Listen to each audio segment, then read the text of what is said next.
থেকে বেশি বিজেপির সঙ্গে যদি সম্পর্ক থাকে সেটা মমতা ব্যানার্জি। মমতা ব্যানার্জি যদি মন্দির করতে পারে, প্রতিযোগিতা করতে পারে, তাহলে আমার মসজিদ করতে বাধা কোথায়?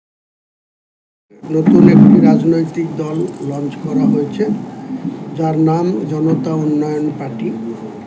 সেই পার্টি থেকে আসন্ন বিধানসভা নির্বাচনে আমরা বীরভূম জেলায় 11টি আসনেই নির্বাচনে অংশগ্রহণ করা বা প্রতিদ্বন্দ্বিতা করার মোটামুটি সিদ্ধান্ত নিয়ে রেখেছি। এখানে আমাদের জেলা সভাপতি কলিমউদ্দিন সাহেব, উনি ময়ূরেশ্বর কেন্দ্রে প্রতিদ্বন্দ্বিতা করবে। সৈয়দ সারোয়ার আমাদের বোলপুর কেন্দ্রে প্রতিদ্বন্দ্বিতা করবে। এছাড়াও আমরা আগামী দিনে 10 তারিখের মধ্যে আমাদের একটা জোটের ফাইনাল সিদ্ধান্তে আসার কথা আছে, 10ই মার্চ। এর মানে আরও এক সপ্তাহ বাংলার মানুষকে ওয়েট করতে হবে।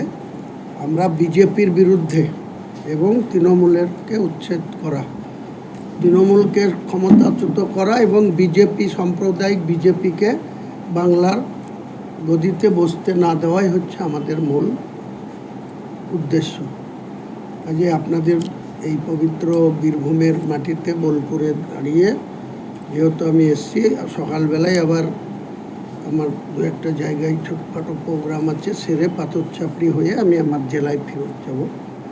তো তাই মনে করলাম যে আপনাদের ডেকে আমাদের বীরভূমের আগমনের উদ্দেশ্য, প্রথমে আমরা ইফতার পার্টিতে নিয়ে এসেছি।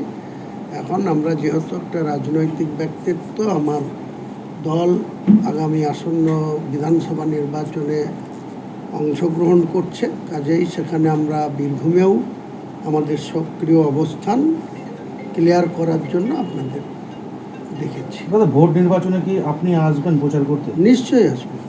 আমি এই বোলপুরে আসব এবং ময়ূরেশ্বরেও আসব এবং আরও যেসব কেন্দ্রে আমাদের নিজস্ব প্রার্থী থাকবে, কারণ আমাদের যে দল জোটবদ্ধভাবে লড়ব, সেই দলের যারা যে সব প্রার্থী থাকবে তারা যদি আমাকে নির্বাচনে অংশগ্রহণ করতে বলে, প্রচারে অংশগ্রহণ করতে বলে, সেখানেও তাদের হয়েও আসতে পারি।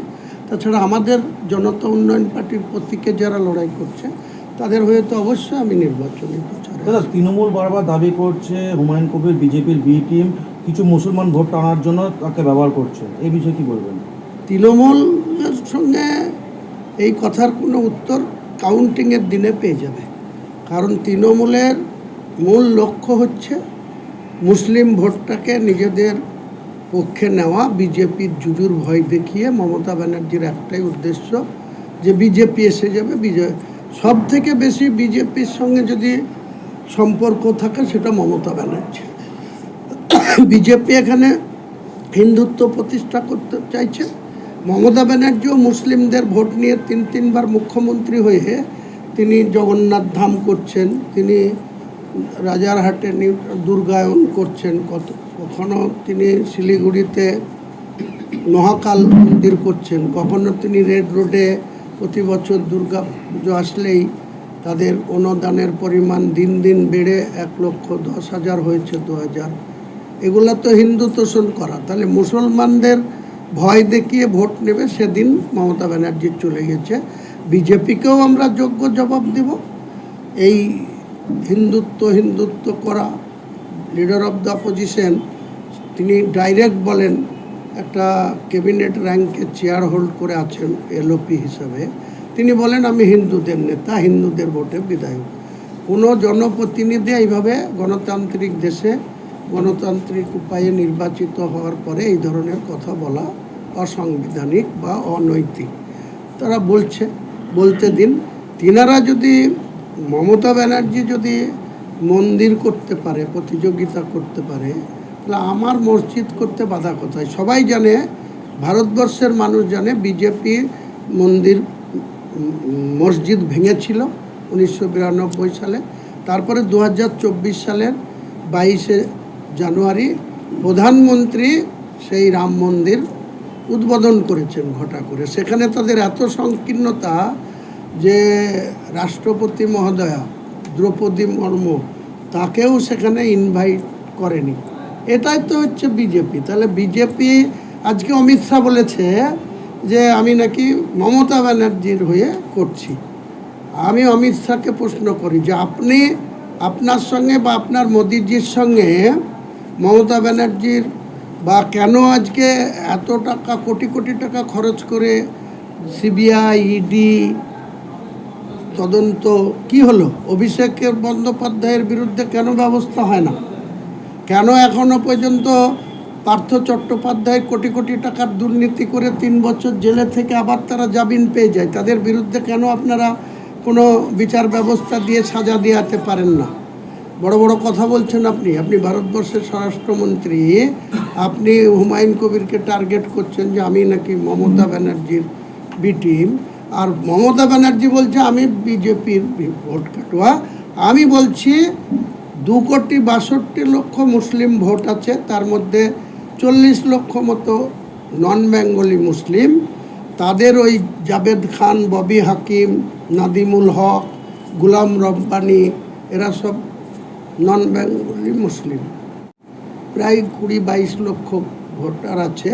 তাদের কোনো গুরুত্ব নাই। মমতা ব্যানার্জি তাদের তেজপাতা হিসাবে ব্যবহার করে। এর জবাব এর আগে বলেছিল তো মমতা ব্যানার্জি যে মুসলমানরা আমার দুধেল গায়, যে গরু দুধ দেয় তার লাত খাওয়া ভালো। এবার জোড়া পায়ের লাত খাবে মমতা ব্যানার্জি মুসলমানদের কাছ থেকে। এটা আপনাকে দায়িত্ব নিয়ে এই বীরভূমের মাটিতে বলে গেলাম। রেজাল্টের দিনে আপনারা দেখতে পাবেন। বীরভূমে কোন কোন বিষয়গুলো নিয়ে প্রচারে নামবে? সার্বিক বাংলায় যে সমস্ত দুর্নীতিতে ছেয়ে গেছে, বীরভূমও তো দুর্নীতির একটা আঁকড়াখানা। এখান থেকে কোটি কোটি টাকা তুলে নিয়ে যাওয়া হয়, রাজ্যের শাসক দলের কোষাগারে জমা হয়। বীরভূম কি পেয়েছে? বীরভূমের বেকারত্ব জ্বালা রয়ে গিয়েছে। বীরভূমের যারা হতদরিদ্র গরিব মানুষ তারা খুনোখুনি করছে, মারামারি করছে। তাই বকটুয়ের মতন ঘটনা স্থাপন করে দিয়েছে মমতা ব্যানার্জি। এইসবের যোগ্য জবাব আগামী দিনে বকটয় ইস্যু উঠবে। তোলাবাজি করা কোটি কোটি টাকা, আমার কাছে খবর আছে যে প্রশাসনের মাধ্যমে রাজ্যের শাসক দল এই বীরভূম থেকে 52 কোটি টাকা মাসে তুলে নিয়ে যায়। এসব প্রচারে বলবো, মানুষ সিদ্ধান্ত নেবে। বীরভূমকে টেস্টওভার বলা হয় এবং এখন টেস্টওভার দিন, সেখানে জনতা পার্টি কতটা আশাবাদী বলে মনে হচ্ছে? মাননীয় কেষ্টবাবুকে 3 বছরের কাছাকাছি তিহার জেলে থাকতে হয়েছিল, এই জেলে আর তিহার জেল মিলে। তখন এই মমতা ব্যানার্জি তার পাশে একদিন দেখতেও যায়নি, খোঁজও নেয়নি। আবার এসছে, তখন তাকে আবার বাঘ বলা হচ্ছে। তো তার যে পুরনো পোস্ট, সেই সভাপতি থেকে যে কোনো কারণে হোক তাকে কনভেনার করে এখনও দেখছি কাজল আর বীরভূম, আমরা নিউজ দেখলেই খবর পাই বা খবরের কাগজ খুললেই জানতে পারি যে বীরভূমে 2 মহাবীরের লড়াই চলছে, কাজল আর এই লড়াই থেকে বীরভূমের মানুষকে মুক্তি পেতে হবে। আর মুক্তি পেতে হলে জনতা উন্নয়ন পার্টির পক্ষে ভোট দিতে হবে। তাহলে দেখবেন বাঘ থেকে এরা সব শিয়াল হয়ে যাবে।